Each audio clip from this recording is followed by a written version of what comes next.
देश के लिए बहुत विकास हुआ है। देश के लिए? हाँ, विदेशों में जो छवि पहले थी उसके मुकाबले अब पहले से बहुत ज़्यादा विकास हुआ है।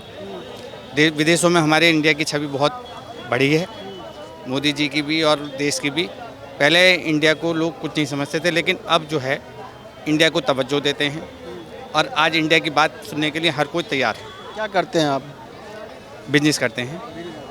तो बिजनेस के लिए आपको क्या लगता है वो माहौल क्रिएट हो पाया है जो मोदी जी कहते थे? नहीं हो पाया, लेकिन एक बात अच्छी है कि पहले जो लोग हम लोगों को जो आदत पड़ी हुई थी सब बिजनेसमैनों को कि बोले भाई नंबर 2 में काम हो रहा है, कहीं कुछ नहीं था, उसमें बहुत बदलाव आया। आज की तारीख में 90% बिजनेस जो है वो नंबर 1 से होता है, मतलब बिल से होता है। इस चीज़ का बहुत बड़ा बेनिफिट हुआ है, जिसका आने वाली जनरेशन को बहुत बड़ा बेनिफिट मिलेगा। अच्छा, जीएसटी की बात कर लेते हैं हम। तो बिजनेस होल्डर को, जो बिजनेसमैन है, उनका कितना फ़ायदा हुआ इसका? जीएसटी से बिजनेसमैन को सबसे बड़ा बेनिफिट इस चीज़ का हुआ है कि उसको जो पेपर वर्क था वो तो थोड़ा सा बढ़ गया है, बट मैंने अभी कहा ना कि आने वाले जनरेशन को उसका बहुत बड़ा बेनिफिट मिलेगा। बदलाव जब किसी चीज़ में आता है तो थोड़ी सी दिक्कतें तो होती ही हैं, लेकिन उसका लॉन्ग टर्म हमें जो बेनिफिट होगा वो हमारी जनरेशन को होगा। तो अभी नुकसान के लिए अभी नुकसान क्या हो रहा है आपको? देखिए, बदलाव आता है तो सबको थोड़ी बहुत दिक्कतें होती हैं और वही दिक्कतें हम लोग भी महसूस कर रहे हैं। जैसे कि क्या दिक्कत?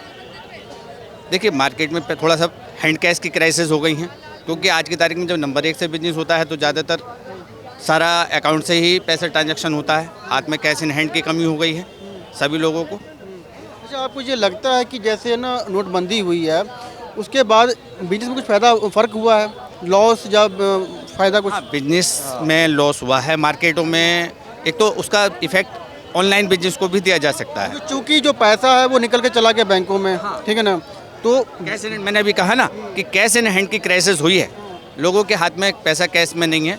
इसी वजह से जो उल्टे सीधे काम हैं लोग खर्चे करते थे, वो खर्चों पर रोक लगी है। डिजिटल पेमेंट जैसे बढ़ा है, जो चलान बढ़ा है, तो उसके दौरान आपके बिजनेस में कुछ फ़र्क पड़ा है उसको?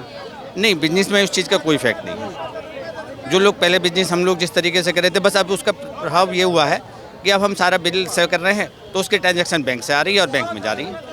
उसका बेनिफिट मैंने क्या कहा, अभी हम लोगों को किसी भी चीज़ में हम घर में ही कोई बदलाव करते हैं तो उसका हमें थोड़ा सा उस टाइम थोड़ा सा दर्द भी होता है, अंतर भी महसूस होता है, लेकिन उसका आने वाले भविष्य में जो फ़ायदे होते हैं वो बाद में दिखते हैं। भविष्य की बात कर रहे हैं कि वहाँ फ़ायदा होगा, भविष्य में फ़ायदा होगा। अभी भले थोड़ा बहुत लॉस होता हो, वो हमारी मेंटली सोच है ना कि जिस तरीके को हम अभी तक करते आए हैं, जब उसमें किसी भी चीज़ का बदलाव आता है तो थोड़ी बहुत दिक्कतें तो होती ही महसूस होती हैं, लेकिन उसका जब आगे कल के लिए हम सोचते हैं तो उसका बेनिफिट दिखाई देता है। किस टाइप का बिजनेस है आपका? हमारा हार्डवेयर का और सबमर्सिबल पार्ट्स का। हार्डवेयर का बिजनेस है। अच्छा, क्या लगता है जैसे आप इंपोर्ट भी करवाते हैं क्या? नहीं करते। यहीं बनते हैं। अच्छा, क्या लगता है जैसे चाइना का मुकाबला करने की बात हो रही थी, तो हम कुछ कर पा रहे हैं? हाँ, तो बिल्कुल। देखिए, चाइना का हम लोगों को मुकाबला करना चाहिए और उसके लिए हम लोग और सरकार पूरी तरह तैयार है। उसमें कोई दिक्कत महसूस नहीं है किसी भी तरीके से। जितना देश बढ़ेगा उतना लोग बढ़ेंगे, आज ना बढ़ेंगे कल बढ़ेंगे, लेकिन बिल्कुल बढ़ेंगे। और हम लोगों को दृढ़ निश्चय करके ये सोच लेना चाहिए कि हम लोग विदेशों से माल को इम्पोर्ट कम से कम करें और अपने ही वोकल, जिसे मोदी जी ने एक वो दिया है कि हम लोग अपने ही स्वयं निर्मित की, चाहे वो अभी थोड़ा सा हमें हो सकता है महंगा भी पड़ रहा हो या क्वालिटी ज़रा बहुत हो सकता है 19 सी हो, लेकिन उस चीज़ से समझौता करना चाहिए और अपने देश की बनी हुई चीज़ों को ही महत्व देना चाहिए। धन्यवाद आपका।